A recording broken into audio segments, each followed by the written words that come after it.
أعوذ بالله من الشيطان الرجيم.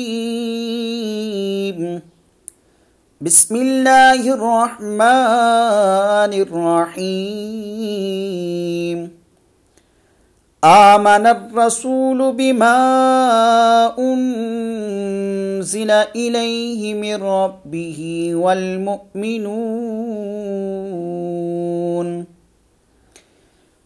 كل آمن بالله وملائكته وكتبه ورسله لا نفرق بين أحد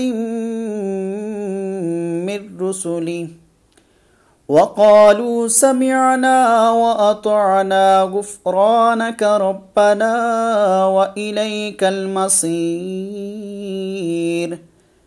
لا يكلف الله نفسا إلا وسعها لها ما كسبت وعليها ما اكتسبت ربنا لا تؤاخذنا إن نسينا أو أخطأنا ربنا ولا تحمل علينا إصرا كما حملته على الذين من قبلنا ربنا ولا تحملنا ما لا طاقة لنا به واعف عنا واغفر لنا وارحمنا أنت مولانا فانصرنا على القوم الكافرين.